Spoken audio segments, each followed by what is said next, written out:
ನತ್ವಾ ಸೂತ್ರಾರ್ಥ ಉಚ್ಯತೆ ಅಂತ ಇದೆ. ಗುರುಶ್ಚ ಅನ್ನುವಲ್ಲಿ ಚಕಾರ ಇದೆಯಲ್ಲ, ಆ ಚಕಾರವನ್ನು ಯಾಕೆ ಪ್ರಯೋಗ ಮಾಡಿದ್ದಾರೆ ಅಂದ್ರೆ ಗುರುದೇವತಾ ನತಿ ಸಮುಚ್ಚಯೇ, ಗುರುಗಳನ್ನ ದೇವತೆಗಳನ್ನ ನಮಸ್ಕಾರ ಮಾಡಿದ್ದೇವೆ, ನಾರಾಯಣನನ್ನು ಮತ್ತು ಲಕ್ಷ್ಮೀ ದೇವಿಯನ್ನು ಕೂಡ ನಮಸ್ಕಾರ ಮಾಡಿದ್ದೇವೆ. ಅದಾದ್ಮೇಲೆ ಈಗ ಗುರುಗಳಿಗೂ ಕೂಡ ನಮಸ್ಕಾರ ಮಾಡ್ತಾ ಇದ್ವಿ ಅಂತ ಈ ಒಂದು ವಿಷಯವನ್ನು ತಿಳಿಸಲಿಕ್ಕಾಗಿ ಚ ಅಂತ ಪ್ರಯೋಗ ಮಾಡಿದ್ದಾರೆ. ಭಗವಂತನಿಗೆ ನಮಸ್ಕಾರ ಮತ್ತು ಮುಂದೆ ಗುರುಗಳಿಗೂ ನಮಸ್ಕಾರ ಅಂತ. ಹೀಗಿದು ಚ ಅಂತ ಇಲ್ಲಿ ಏನ್ ಪ್ರಯೋಗ ಮಾಡಿದ್ದಾರಲ್ಲ, ಇದು ಒಂದು ಸಮಸ್ಯೆಯನ್ನು ತೋರ್ಸ್ಲಿಕ್ಕಾಗಿ ಇದಕ್ಕೆ ಮತ್ತೊಂದು ಅರ್ಥವನ್ನು ಕೂಡ ಹೇಳಬಹುದು ಅಂತ ಹೇಳ್ತಾ ಇದ್ದಾರೆ. ಅದೇನು ವಿಷಯ ಅಂದ್ರೆ, ಈ ಬ್ರಹ್ಮಸೂತ್ರ ಭಾಷ್ಯದ ತತ್ವಪ್ರಕಾಶಿಕ ಟೀಕಾ ಇದೆಯಲ್ಲ, ಅಲ್ಲಿ ಒಂದು ಬೇರೆ ವಿಷಯವನ್ನು ಹೇಳಿದ್ದಾರೆ. ಆ ವಿಷಯವನ್ನಾದ್ರೂ ಇಲ್ಲಿ ನಾವು ಅನುಸಂಧಾನ ತಂದ್ಕೋಬಹುದು. ಗುರು ದೇವತಾ ಧೈರ್ಯ ಅರುಚಿ ಸೂಚಕ ಅಪಿ ಶಬ್ದ. ಉಳಿದವರಿಗೆ ನಿಮಗೆಲ್ರಿಗೂ ಕೂಡ ಪಾಠ ಮಾಡುವಂತ ಗುರು ಒಬ್ಬ ಬೇರೆ ಇರ್ತಾನೆ. ನನಗೆ ಪಾಠ ಮಾಡಿದಂತ ಗುರುವು ಹಾಗೆ ದೇವತೆಯು ಒಬ್ಬನೇ ಆಗಿದ್ದಾನೆ. ಹೀಗೆ ಒಂದು ಅರುಚಿ ಅಂದ್ರೆ ಅನಾಸಕ್ತಿ, ಆ ತಾತ್ಪರ್ಯ ಇಲ್ಲ. ನನಗೆ ಗುರುಗಳು ಮತ್ತೆ ದೇವತೆಯು ಬೇರೆ ಅನ್ನೋದ್ರಲ್ಲಿ ತಾತ್ಪರ್ಯ ಇಲ್ಲ ನನಗೆ ಅನ್ನೋದನ್ನ ತಿಳಿಸ್ಲಿಕ್ಕಾಗಿ ಚ ಅಂತ ಪ್ರಯೋಗ ಮಾಡಿ ಅಲ್ಲಿ ಅಪಿ ಶಬ್ದವನ್ನು ಪ್ರಯೋಗ ಮಾಡಿದ್ದಾರೆ ಅಂತ ಅಲ್ಲಿ ಪ್ರಕಾಶಿಕ ಟೀಕಾದಲ್ಲಿ. ಸರಿ, ಹಾಗಾದ್ರೆ ಅಪಿಶಬ್ದ ಅಂತ ಒಂದು. ಹಾಗಾದ್ರೆ ಗುರುಶ್ಚ ಅಂತ ಬಹುವಚನ ಯಾಕೆ ಪ್ರಯೋಗ ಮಾಡಿದ್ದಾರೆ ಅಂತ ಪ್ರಶ್ನೆ ಬಂದ್ರೆ, ಗುರುಶ್ಚ ಅಂತ ಪ್ರಯೋಗ ಮಾಡ್ಲಿಕ್ಕೆ ಗೌರವನೇ ಕಾರಣ. ಗುರುತ್ವಾತ್ ಬಹುವಚನ. ವೇದವ್ಯಾಸರು ಗುರುಗಳಾದ್ರಿಂದ ಅವರನ್ನ ಬಹುವಚನದಿಂದ ಗೌರವದಿಂದ ಕರೆಯಬೇಕು ಅಂತ ಗುರುಶ್ಚ ಅಂತ ಈಗ ಪ್ರಯೋಗ ಮಾಡಿದ್ದಾರೆ. ಸರಿಯಾ?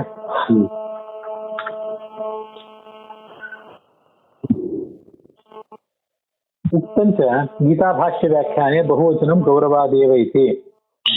ಗೀತಾಭಾಷ್ಯದ ಪ್ರಮೇಯ ದೀಪಿಕಾ ವ್ಯಾಖ್ಯಾನದಲ್ಲಿ ಆ ಥರನೇ ವ್ಯಾಖ್ಯಾನ ಮಾಡಿದ್ದಾರೆ. ಅಲ್ಲಿ ಜ್ಞೇಯಂ ಗಮ್ಯಂ ಗುರುಶ್ಚಾಪಿ ನತ್ವ ಜ್ಞೇಯಂ ಗಮ್ಯಂ ಗುರುಶ್ಚಾಂಗಿ ತಾರ್ಥಂ ವಕ್ಷ್ಯಾಮಿ ದೇಶತಃ ಅಂತ ಇದೆಯಲ್ಲ. ಗುರು ಅನ್ನಂತ ಬಹುವಚನ ಇದೆಯಲ್ಲ, ಅಲ್ಲಿಯೂ ಕೂಡ ಗೌರವ ಸೂಚಕವಾಗಿಯೇ ಬಹುವಚನ ಇದೆ ಅಂತ ಜಯತೀರ್ಥ ವ್ಯಾಖ್ಯಾನ ಇದೆ ಪ್ರಮೇಯ ದೀಪಿಕಾದಲ್ಲಿ. ಹಾಗಾಗಿ ಅಲ್ಲಿ ಇರುವಂತೆ ಇಲ್ಲಿಯೂ ಕೂಡ ಅರ್ಥ ಮಾಡ್ಕೋಬಹುದು ಗುರುತ್ವಾದ್ ಬಹುವಚನಂ ಅಂತ. ಇದಕ್ಕೆ ಈ ಒಂದು ವ್ಯಾಖ್ಯಾನ ಮಾಡ್ಲಿಕ್ಕೆ ಈ ಗುರುತ್ವವನ್ನು ಸೂಚನೆ ಮಾಡ್ಲಿಕ್ಕಾಗಿ ಬಹುವಚನ ಏನ್ ಸೂಚನೆ ಮಾಡಿದಾರಲ್ಲ, ಬಹುವಚನ ಪ್ರಯೋಗ ಮಾಡಿದಾರಲ್ಲ, ಆ ಬಹುವಚನಕ್ಕೆ ಒಂದು ಅರ್ಥ ಇದೆ. ಸುಧಾದಲ್ಲಿ ಹಾಗೊಂದು ಪ್ರಯೋಗ ಇದೆ. ಸುಧಾದಲ್ಲಿ ಪ್ರಯೋಗ ಇರೋದ್ರಿಂದ ಸುಧಾದ ಅಭಿಪ್ರಾಯವನ್ನ ಇಲ್ಲಿ ಕೂಡ ನಾವು ಅನುಸಂಧಾನ ತಿಳ್ಕೋಬಹುದು. ತತ್ವಪ್ರಕಾಶಿಕಾದ್ದು ಮತ್ತೊಂದು ಸುಧಾದ್ದು, ಎರಡು ರೀತಿಯಾಗಿ ಕೂಡ ತಿಳ್ಕೋಬಹುದು. ಅದೇನು ಸುಧಾದ ಅಭಿಪ್ರಾಯ ಏನಿದೆ ಅಂದ್ರೆ, ಸುಧಾದಲ್ಲಿ ತಮೇವ ಶಾಸ್ತ್ರ ಪ್ರಭವಂ ಪ್ರಣಮ್ಯ ಅಂತ ವಾಕ್ಯ ಪ್ರಯೋಗ ಇದೆ. ಜಗದ್ಗುರುಣಾಂ ಗುರುಮಂಜಸೈವ ಅಂತ ಹೀಗೆ ಒಂದು ಶ್ಲೋಕ ಇದೆ, ಆಚಾರ್ಯರು ಅನುವ್ಯಾಖ್ಯಾನ ಶ್ಲೋಕ ಇದೆ. ಆ ಸಂದರ್ಭದಲ್ಲಿ ಬಹುವಿಹಿ ಪ್ರಕಾರೈಹಿ ಯದ್ ಗುರುತ್ವ ಉಪಪಾದನಂ, ಅನೇಕ ರೀತಿಯಿಂದ ಈ ನಾರಾಯಣ ಗುರುವಾಗಿದ್ದಾನೆ ಅಂತ ಸಮರ್ಥನೆ ಮಾಡಿದ್ದಾರೆ. ಆದ್ರಿಂದ ಗುರುಶ್ಚ ಅಂತ ಅನ್ನೋಲ್ಲಿ ಗುರುವನ್ನಂತ ಬಹುವಚನ ಪ್ರಯೋಗ ಮಾಡಿರೋದು ಏನಿದೆಯಲ್ಲ, ಒಂದು ಗೌರವದ ದೃಷ್ಟಿಯಿಂದ, ಇನ್ನೊಂದು ಅಲ್ಲಿ ಪ್ರಯುಕ್ತವಾಗಿರುವಂತಹ ಬಹುವಚನ ಅಂತ ಅನ್ನೋದು ಅವನಿಗೆ ಅನೇಕ ರೀತಿಯಾದಂತಹ ಗುರುತ್ವವನ್ನು ತಿಳಿಸ್ತದೆ. ಈ ಒಂದು ಉದ್ದೇಶನೂ ಇದೆ. ಅದು ಅನೇಕ ರೀತಿಯಾದಂತಹ ಗುರುತ್ವ ಅಂದ್ರೆ ಹೇಗೆ, ಈಗ ನಮ್ಮ ಗುರುಗಳಾದವರು ಯಾರೋ ಬೇರೆಯವರು ರಚನೆ ಮಾಡಿರುವಂತಹ ಶಾಸ್ತ್ರವನ್ನ ಕೇವಲ ಪಾಠ ಮಾತ್ರ ಮಾಡ್ತಾರೆ. ಸ್ವಯಂ ಅವರು ಗ್ರಂಥ ರಚನೆ ಮಾಡಿರ್ಬೇಕು ಅಂತ ನಿಯಮ ಏನಿಲ್ಲ, ಹೌದಾ? ಆದ್ರಿಂದ ಅವರಲ್ಲಿ ಒಂದು ರೀತಿಯಾದ ಗುರುತ್ವ ಬಂತು. ಆದ್ರೆ ಇಲ್ಲಿ ಈ ಪರಮಾತ್ಮನಲ್ಲಿ ಶಾಸ್ತ್ರವನ್ನು ರಚನೆ ಮಾಡಿಯೂ ಇದ್ದಾನೆ, ಮತ್ತೆ ಅದನ್ನ ಉಪದೇಶನೂ ಮಾಡಿದ್ದಾನೆ. ಈ ಥರದ ಎಲ್ಲಾ ಥರದ ಗುರುತ್ವವು ಕೂಡ ಅವನಿಗೆ ಬಂದಿದೆ. ಸರಿಯಾ? ಸ್ವಲ್ಪ ಹೀಗೆ ವ್ಯತ್ಯಾಸ ಮಾಡಿ ಕೂಡ ನಾವು ತಿಳ್ಕೋಬಹುದು. ನಮ್ಮ ಗುರುಗಳಾದವರು ನಮ್ಗೆ ಪಾಠ ಹೇಳ್ತಾರೆ, ತಮ್ಮ ಹಿಂದಿನ ಗುರುಗಳಿಗೆ ಅವ್ರೇನು ಪಾಠ ಹೇಳಿರೋದಿಲ್ಲ. ಅವ್ರು ದೊಡ್ಡವರಾದ್ರಿಂದ ಅಲ್ಲಿ ಹೇಳುವಂತ ಪ್ರಶ್ನೆನೂ ಇಲ್ಲ. ಆದ್ರೆ ಪರಮಾತ್ಮ ಮೊದಲನೇದಾಗಿ ಶಾಸ್ತ್ರವನ್ನು ರಚನೆ ಮಾಡಿದ್ದಾನೆ. ಶಾಸ್ತ್ರವನ್ನು ರಚನೆ ಮಾಡಿರುವಂತದ್ದು ಒಂದು ಗುರುತ್ವ. ಮತ್ತೆ ಆ ಶಾಸ್ತ್ರವನ್ನ ಲಕ್ಷ್ಮೀದೇವಿ, ಚತುರ್ಮುಖ ಬ್ರಹ್ಮ ಮೊದಲಾದವರಿಗೆ ಉಪದೇಶ ಮಾಡಿದ್ದಾನೆ. ಇದು ಎರಡನೇ ಗುರುತ್ವ. ಇಡೀ ಪರಂಪರೆಗೂ ಅವನೇ ಉಪದೇಶ ಮಾಡಿದವನು. ಚತುರ್ಮುಖ ಬ್ರಹ್ಮ, ಲಕ್ಷ್ಮೀದೇವಿ ಚತುರ್ಮುಖ ಬ್ರಹ್ಮ ಮೊದಲಾದವರಿಂದ ನಮ್ಮವರೆಗೂ ಬಂದಿದೆ ತತ್ವಜ್ಞಾನ ಅಂತ. ಹೀಗೆ ಇಡೀ ಪರಂಪರೆಗೂ ಅವನೇ ಉಪದೇಶಕ. ಇದು ಎರಡನೇ ಥರದ ಗುರುತ್ವ ಅಂತ ತಿಳ್ಕೋಬಹುದು. ಮತ್ತೆ ಮೂರನೇದಾಗಿ ಪ್ರತಿಯೊಬ್ಬ ವ್ಯಕ್ತಿ ಯಾವನೇ ಅಧ್ಯಯನ ಮಾಡುವವನು ಇರ್ತಾನಲ್ಲ, ಆ ಅಧ್ಯಯನ ಮಾಡುವವನಿಗೆ ಒಳಗೆ ನಿಂತು ಪ್ರೇರಣೆ ಕೊಡುವವನು ಅವನೇ ಅಲ್ಲ. ಆದ್ರಿಂದ ಮೂರನೇ ಥರದ ಗುರುತ್ವ, ಶಾಸ್ತ್ರವನ್ನ ಅವನಿಗೆ ಅರ್ಥ ಮಾಡಿಸುವವನು ಆ ಪರಮಾತ್ಮನೇ ಆಗಿದ್ದಾನೆ.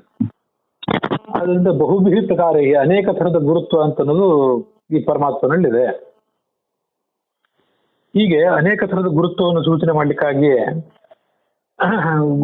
ಗುರುವನ್ನಂತೂ ಬಹುವಚನ ಪ್ರಯೋಗ ಮಾಡಿದ್ದಾರೆ. ಇದನ್ನ ಸುಧಾದಲ್ಲಿ ಪ್ರಯೋಗ ಮಾಡಿದ್ದಾರೆ. ಆ ಸುಧಾದ ಅಭಿಪ್ರಾಯವನ್ನು ಕೂಡ ಇಲ್ಲಿ ತಿಳ್ಕೊಳ್ಬಹುದು. ಸುಧಾದಲ್ಲಿ ನೀವು ಇದನ್ನ ಎಲ್ಲಿ ಕಾಣಬೇಕು? ಆ ಶ್ಲೋಕ ಇದೆಯಲ್ಲ, ತಮೇವ ಶಾಸ್ತ್ರ ಪ್ರಭವಂ ಪ್ರಣಮ್ಯ ಅಂತ ಏನು ಶ್ಲೋಕ ಇದೆಯಲ್ಲ, ಆ ಶ್ಲೋಕದಲ್ಲಿ ಇದು ಕಾಣಿಸೋದಿಲ್ಲ. ನಾವು ಹತ್ರ ಹುಡುಕಿ ನೋಡಿದಾಗ ಅಲ್ಲಿ ಕಾಣಲಿಲ್ಲ ಅದು. ಅದಕ್ಕೆ ಮುಂದೆ ಸ್ವಯಂ ಕೃತಾಪಿ ತದ್ವ್ಯಾಖ್ಯ ಅಂತ ಇನ್ನೊಂದು ಶ್ಲೋಕ ಇದೆ. ಆ ಸ್ವಯಂ ಕೃತಾಪಿ ತದ್ವ್ಯಾಖ್ಯ ಅನ್ನೋ ಶ್ಲೋಕದ ವಿವರದಲ್ಲಿ ಈ ಅಭಿಪ್ರಾಯ ಬಂದಿದೆ. ಅದನ್ನ ಬೇಕಾದ್ರೆ ನೀವು ಬರ್ಕೊಳ್ಳಿ. ಸ್ವಯಂ ಕೃತಾಪಿ ತದ್ವ್ಯಾಖ್ಯ ಇತಿ ಅನುವ್ಯಾಖ್ಯಾನ ಶ್ಲೋಕ ಟೀಕಾಯಾಮ್ ಅಂತ ಅದಕ್ಕೊಂದು ಅಡಿ ಟಿಪ್ಪಣಿ ಬರ್ಕೊಳ್ಳೋದು ಒಳ್ಳೇದು. ಸ್ವಯಂ ಕೃತಾಪಿ ತದ್ವ್ಯಾಖ್ಯ ಕ್ರಿಯತೆ ಸ್ಪಷ್ಟತಾರ್ಥತಃ ಅಂತ ಮುಂದಿನ ಶ್ಲೋಕ ಇದೆ. 1-2-3 ಶ್ಲೋಕದ ನಂತರ. ಸರಿಯಾ?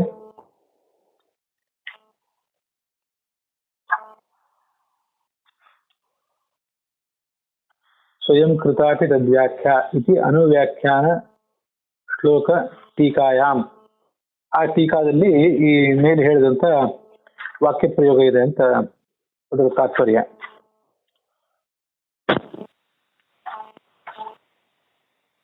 ಸರಿಯಾ?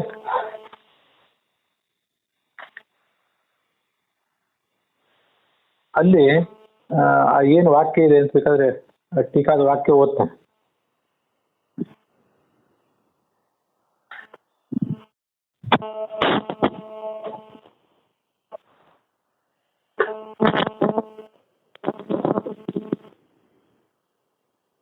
ಶಾಸ್ತ್ರಪ್ರಭವಂ ಇತ್ಯಾದಿ ಪ್ರಕಾರೈಃ ಯದ್ ಗುರುತ್ವೋಪಪಾದನಂ ತೇನ ಗುರುಂಶ್ಚೇತಿ ಬಹುವಚನಾಂತಂ ಪದಂ ವಿವೃತಂ ಅಂತಿದಿಷ್ಟು ಟೀಕಾವಾಕ್ಯ.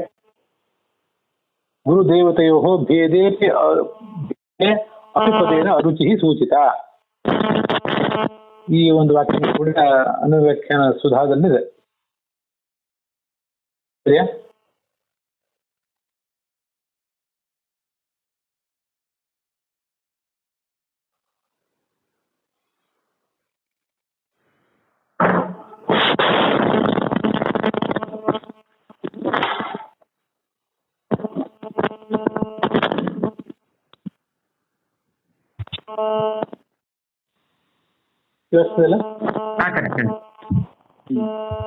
ಇದಿಷ್ಟು ಹೀಗೆ ಎರಡು ವಾಕ್ಯಗಳು.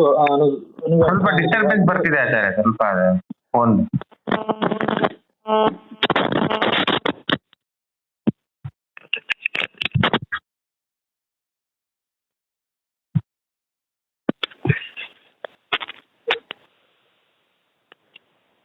ಈಗ ನೋಡಿ, ಹೇಳಿ.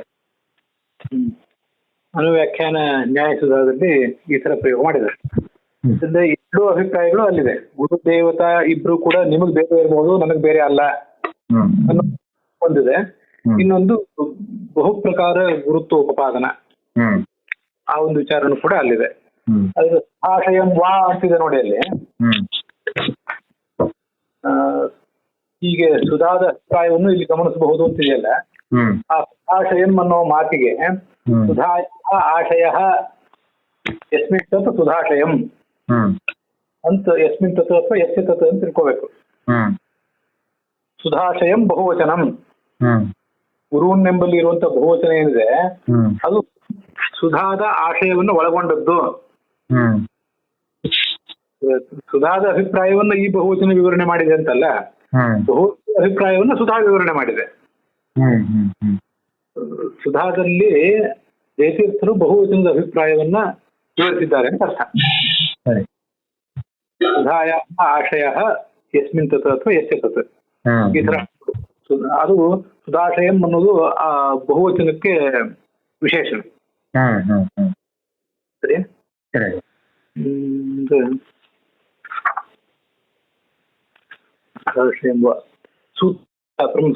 ಬ್ರಹ್ಮಸೂತ್ರಾರ್ಥ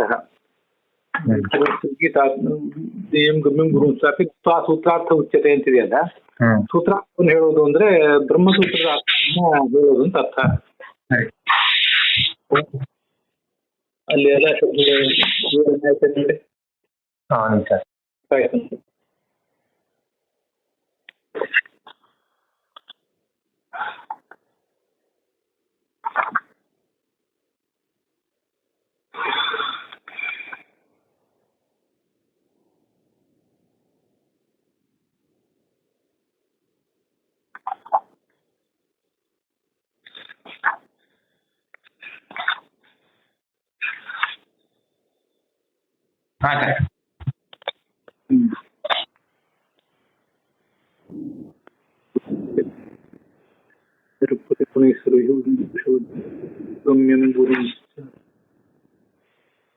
ಗುರೋರ್ ನಾಮ ತತ್ವಪ್ರಕಾಶಿಕದಲ್ಲಿ ಹೀಗಿದೆ, ಗುರೋರ್ ನಾಮ ನಗರಣ್ಯಾತ್ ಶಿಷ್ಯೋ ಭಾರ್ಯಾಪತೇರಪಿ. ಶಿಷ್ಯನಾದವನು ಗುರುವಿನ ಹೆಸರನ್ನು ತಗೊಳ್ಬಾರ್ದು, ಮತ್ತೆ ಪತ್ನಿಯಾದವಳು ಗಂಡನ ಹೆಸರನ್ನು ತಗೊಳ್ಬಾರ್ದು ಅಂತ ಇರೋದ್ರಿಂದ ಗುರುಗಳ ಹೆಸರನ್ನು ತಗೊಳ್ಳದೆ ವೇದವ್ಯಾಸ ಹೇಳದೆ ಅವರ ಸ್ತೋತ್ರವನ್ನ ಕೇವಲ ಗುರುವನ್ನೆಂಬ ಶಬ್ದದಿಂದ ಮಾಡಿದ್ದಾರೆ. ಸ್ವಸ್ಯ ಗುರುದೇವತಾ ಭೇದೆ ಅರುಚಿಂ ಸೂಚಯತಿ ಅಪಿಪದೇನ. ಸ್ವಸ್ಯ ಅಂದ್ರೆ ಆಚಾರ್ಯರಿಗೆ ಗುರು ಮತ್ತು ದೇವತೆ ಇಬ್ರು ಬೇರೆ ಬೇರೆ ಇಲ್ಲ ಅನ್ನೋದನ್ನು ಸೂಚನೆ ಮಾಡ್ಲಿಕ್ಕಾಗಿ ಶಬ್ದವನ್ನು ಪ್ರಯೋಗ ಮಾಡಿದ್ದಾರೆ. ಇದರ ತತ್ವಪ್ರಕಾಶಿಕ ವಾಕ್ಯ ಅನ್ನು ಓದ್ತಿರೋದು. ಯದ್ಯಪಿ ಗುರು ನ ದೇವತಾ ಭಿನ್ನ ತಥಾಪಿ ವಿಶೇಷ ಅನುಗ್ರಹಾರ್ಥಂ ಪ್ರಸಂಗತಿ ಇತಿ. ನಿಮಗೆ ಬೇರೆಯವರಿಗೆ ಗುರು ಮತ್ತು ದೇವತೆ ಬೇರೆ ಇರಬಹುದು, ನಮಗೆ ಅಂದ್ರೆ ಆಚಾರ್ಯರಿಗೆ ಗುರು ಮತ್ತು ದೇವತೆ ಒಬ್ಬನೇ ಆದ್ಮೇಲೆ ಅವನನ್ನ ಪ್ರತ್ಯೇಕವಾಗಿ ಯಾಕೆ ನಮಸ್ಕಾರ ಮಾಡ್ಬೇಕು? ಇಬ್ರು ಒಬ್ಬರೇ ಅಂತ ಆದ್ಮೇಲೆ, ಒಬ್ಬರೇ ಅಂತ ನೀವೇ ಹೇಳ್ತಾ ಇದ್ದೀರಿ, ಒಬ್ಬರೇ ಅಂತ ಆದ್ಮೇಲೆ ನಮಸ್ಕಾರ ಯಾಕೆ ಪ್ರತ್ಯೇಕವಾಗಿ ಅಂತ ಜಿಜ್ಞಾಸೆ ಬರ್ಬೋದು. ಅದಕ್ಕೆ ಉತ್ತರ ವಿಶೇಷ ಅನುಗ್ರಹಾರ್ಥಂ. ಅದು ಭಗವಂತನ ದೇವತಾತ್ವೇನ ಅನುಗ್ರಹ ಮಾಡ್ಲಿ, ಹಾಗೆ ಗುರುತ್ವೇನ ಅನುಗ್ರಹ ಮಾಡ್ಲಿ ಅನ್ನೋದನ್ನ ಸೂಚನೆ ಮಾಡೋದಕ್ಕೋಸ್ಕರ ಪ್ರತ್ಯೇಕವಾಗಿ ತೋರಿಸ್ತಾರೆ. ಸರಿಯಾ? ಅದಷ್ಟು ತತ್ವಪ್ರಕಾಶದಲ್ಲಿ ಬಂದಂತ ಮಾತು ಅದನ್ನು ಹೇಳಾಯ್ತು. ಅರ್ಥ ಉಚ್ಯತೆ. ಹಾಗಾಗಿ ಬಹು ಪ್ರಕಾರದಿಂದ ಗುರುತ್ವ ಉಪಪಾದನೆ ಅಂದ್ರೆ ಒಂದು ಶಾಸ್ತ್ರ ರಚನೆ ಮಾಡಿರುವ ಕಾರಣದಿಂದ, ಅದನ್ನ ಬ್ರಹ್ಮಾದಿಗಳಿಗೆ ಉಪದೇಶ ಮಾಡಿದ ಕಾರಣದಿಂದ ಒಂದು, ಸಂದರ್ಭಕ್ಕನುಸಾರವಾಗಿ ನಾವೇ ತಿಳ್ಕೊಳ್ಬಹುದು. ವೇದಾಂತಗಳನ್ನ ವಿಭಾಗ ಮಾಡಿಕೊಟ್ಟ, ಸರಿ, ಮತ್ತೆ ಪೌರುಷೇಯ ಶಾಸ್ತ್ರಗಳನ್ನ ರಚನೆ ಮಾಡಿದ. ಅದೊಂದ್ ಥರದ ಗುರುತ್ವ, ಅದೊಂದ್ ಥರದ ಗುರುತ್ವ. ಒಂದಕ್ಕೆ ರಚನೆ, ಒಂದಕ್ಕೆ ಕೇವಲ ಪ್ರಕಾಶನ, ಕಳೆದು ಹೋದಂತಹ ವೇದಗಳನ್ನ ಮತ್ತೆ ಬೆಳಕಿಗೆ ತರೋದು ಮಾತ್ರ. ಅದನ್ನ ಬ್ರಹ್ಮಾದಿಗಳಿಗೆ ಉಪದೇಶ ಮಾಡಿದ, ಅವರಿಗೆ ಅರ್ಥ ಮಾಡಿಸಿದ. ಮತ್ತೆ ನಮ್ಮಂಥವ್ರಿಗೂ ಕೂಡ ಪ್ರತ್ಯೇಕವಾಗಿ ಅವ್ರವ್ರ ಮನಸ್ಸಿನೊಳಗಿದ್ದು ಅಂತಸ್ಥ ಪುರುಷೋ ನಾಮ ಜ್ಞಾನದ ಸರ್ವದೇಹಿನಾಂ ಬಹಿಸ್ಥ ಈಶ್ವರೋ ನಾಮ ಜ್ಞಾನಾದಿ ಫಲದೋ ಹರಿಹಿ ಅಂತ ಒಂದು ಕಡೆ ಭಾಗವತ. ಪುರುಷ ಎಂಬ ರೂಪದಿಂದ ಅಂತಸ್ಥ ನಮ್ಮ ಒಳಗಡೆ ಇದ್ದು ನಮಗೆ ಜ್ಞಾನವನ್ನು ಕೊಡುವ, ಮತ್ತೆ ಹೊರಗಡೆ ಇದ್ದು ಈಶ್ವರ ಎಂಬ ರೂಪದಿಂದ ಜ್ಞಾನದ ಫಲವನ್ನು ಕೊಡುವವನು ಅಂತಿದೆ. ಅದರಿಂದ ಪ್ರತಿಯೊಬ್ಬರಿಗೂ ಕೂಡ ಯಾವ ರೂಪ ಅಂದ್ರೆ ಈಶ್ವರ ಈಶ್ವರ ರೂಪ. ಹೊರಗಡೆ ಈಶ್ವರ ರೂಪ, ಅದು ಫಲ ಕೊಡುವಂಥದ್ದು, ಒಳಗಡೆ ಪುರುಷ ಎಂಬ ರೂಪ ಜ್ಞಾನ ಕೊಡುವಂಥದ್ದು. ಸರಿ, ಇಷ್ಟನ್ನ ಈ ತರದ ಬಹು ಪ್ರಕಾರದ ಗುರುತ್ವ ಅದು. ಇಲ್ಲಿ ಅತ್ರ ನಾರಾಯಣ ಮಿತ್ಯುಕ್ತೈವ ಆನಂದ ಚಿದಾಧ್ಯಾತ್ಮಕ ದೇಹಮಿತಿ ಲಾಭಾತ್ ದೇಹಸತ್ವೇ ದೋಷವರ್ಜಿತ ಮಿತ್ಯಯುಕ್ತಂ ತದಸತ್ವೇ ನಾರಾಯಣ ಜ್ಞಾನಾದಿ ಗುಣೋದೀರ್ಣತಾ ನಿರಸ್ತಂ. ನಾರಾಯಣ ಅಂತ ಶಬ್ದ ಪ್ರಯೋಗ ಮಾಡಿದ್ರಿಂದ ಕೆಲವು ದೋಷಗಳನ್ನು ಕೂಡ ಇಲ್ಲಿ ನಾವು ನಿರಾಕರಣೆ ಮಾಡಿದಾಗ ಆಯ್ತು. ಅದೇನು ಅಂದ್ರೆ ಆ ಶಬ್ದದಿಂದ ಆನಂದ ಚಿದಾಧ್ಯಾತ್ಮಕ ದೇಹಂ ಅಂತ ಅರ್ಥ ಆಗ್ತದೆ. ಆನಂದ ಮತ್ತು ಜ್ಞಾನ ಇವೇ ಸ್ವರೂಪವಾಗಿರುವಂತಹ ದೇಹವುಳ್ಳವನಿಗೆ ಪರಮಾತ್ಮ. ರಕ್ತ ಮಾಂಸಾದಿಗಳಿಂದ ಕೂಡಿದ ದೇಹವುಳ್ಳವನಲ್ಲ, ಆನಂದ ಮತ್ತು ಜ್ಞಾನವೇ ಅವನ ದೇಹಗಳು. ಈ ಒಂದು ಲಾಭ ಅರ್ಥ ಪ್ರಾಪ್ತಿ ಆಗಿದ್ದರಿಂದ ನಿರಾಕರಣೆ ಮಾಡಿದಾಗ ಹೇಗೆ ಅಂದ್ರೆ ಜನ ಪರಮಾತ್ಮನ ನಿರಾಕಾರ ಅಂತ ಹೇಳುವವರು ಇದ್ದಾರಲ್ಲ, ಆ ಸ್ಥಿತಿಯಲ್ಲಿ ದೇಹ ನಿರಾಕಾರ ಆಗುವುದು ಸಾಧ್ಯ ಇಲ್ಲ. ಪರಮಾತ್ಮ ದೇಹಸತ್ವೇ ದೋಷವರ್ಜಿತ ಆಗುವುದು ಸಾಧ್ಯ ಇಲ್ಲ. ಅದರಿಂದ ಇದೆ ಅಂತ ಹೇಳ್ತಾ ಇದ್ದೀರಿ, ಅದ್ರ ದೋಷವರ್ಜಿತ ಅಂತ ಹೇಳ್ತಾ ಇದ್ದೀರಿ, ಇದು ಸರಿಯಾಗ್ಲಿಲ್ಲ ಅಂತ ಒಂದು ಆಕ್ಷೇಪ. ಮತ್ತೊಂದು ಅಸತ್ವೇ ದೇಹ ಇಲ್ಲದೆ ಹೋದ್ರೆ ಜ್ಞಾನಾದಿ ಗುಣ ಉದೀರ್ಣತ, ದೇಹವೇ ಇಲ್ಲದೆ ಹೋದ್ರೆ ತುಂಬಿರು ಎಲ್ಲಿ ತುಂಬಿರಬೇಕು ಅಂತ ಯಾರೆಲ್ಲ ಆಕ್ಷೇಪ ಮಾಡಬಹುದು. ವಾಸ್ತವಿಕವಾಗಿ ಈ ಪರಮಾತ್ಮನ ನಿರಾಕಾರ ಅಂತ ಹೇಳುವವರು ಹೇಳ್ತಾರೆ, ನಿರಾಕಾರ ಅಂತ ಹೇಳುವವರೆಲ್ಲ ಪರಮಾತ್ಮನಲ್ಲಿ ಜ್ಞಾನ. ಆದ್ರಿಂದ ಈ ಎರಡನೇ ಆಕ್ಷೇಪ ಹೇಗೆ ಜ್ಞಾನಾದಿ ಗುಣ ಪೂರ್ಣ ಹೇಗೆ ಅಂತ ಆಕ್ಷೇಪ ಇದೆಯಲ್ಲ, ಕಟ್ಟಾಗ್ತಿದೆ ಆಚಾರ್ಯ. ಈಗ ಸಿಗ್ನಲ್ ಹೆಚ್ಚು ಕಡಿಮೆ ಆಗಿದೆ.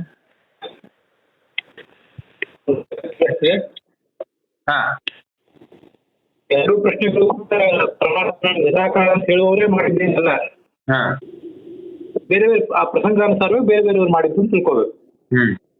ಅಂತೂ ದೇಹ ಇದ್ದು ಬಿಟ್ರೆ ದೋಷವರ್ಜಿತನಾಗುವುದು ಸಾಧ್ಯ ಇಲ್ಲ ಅಂತ ನಿರಾಕಾರವಾದಿಗಳು ಮಾಡಿದ ಪ್ರಶ್ನೆ. ಅದಿಲ್ಲದೆ ಹೋದ್ರೆ ಜ್ಞಾನದ ಗುಣಪೂರ್ಣನಾಗುವುದು ಹೇಗೆ ಅಂತ ಮತ್ತೊಂದು ಪ್ರಶ್ನೆ ಮತ್ತೆ ಯಾರೊಬ್ರು ಮಾಡಿದ್ದು. ಈ ಎರಡು ಪ್ರಶ್ನೆಯನ್ನು ನಿರಾಕರಣೆ ಮಾಡಿದಾಗ ಆಯ್ತು. ದೇಹ ಇದೆ, ಆದ್ರೆ ಜ್ಞಾನ ದೇಹ ಪ್ರಾಕೃತ ದೇಹ ಅಲ್ಲ. ಅದು ಪ್ರಾಕೃತ ದೇಹ ಆಗಿದ್ರೆ ದೋಷವರ್ಜಿತ ಆಗೋದು ಸಾಧ್ಯ ಇಲ್ಲ. ಪ್ರಾಕೃತ ದೇಹ ಅಲ್ಲಲ್ಲ, ಆದ್ರಿಂದ ಆ ಸಮಸ್ಯೆ ಇಲ್ಲ. ಆದ್ರಿಂದ ದೇಹ ಇದ್ರೂ ಕೂಡ ದೋಷವರ್ಜಿತರಾಗಬಹುದು ನಾವು. ಇದು ಮೊದಲನೇ ಪ್ರಶ್ನೆ ಗೊತ್ತು. ಇನ್ನು ಎರಡನೇ ಪ್ರಶ್ನೆಗೆ ದೇಹ ಇಲ್ಲದೆ ಹೋದ್ರೆ ಜ್ಞಾನಾದಿ ಗುಣ ಪೂರ್ಣನಾಗೋದು ಹೇಗೆ ಅಂತ ಯಾರೊಬ್ರು ಮಾಡಿದ ಶುದ್ಧವಾದ ಪ್ರಶ್ನೆ. ದೇಹ ನಾವು ಹೇಳೋದಿಲ್ಲ, ದೇಹ ಇದ್ದೇ ಇದೆ. ಅಪ್ರಾಕೃತವಾದ ದೇಹ ಇರೋದ್ರಿಂದ ಅದು ಜ್ಞಾನಾದಿ ಗುಣಗಳಿಂದ ಪೂರ್ಣವಾಗಿದೆ ಅಂತ ನಾವು ಕೊಟ್ಟಾಗ ಆಯ್ತು. ನೋಡಿ ವಾಕ್ಯ.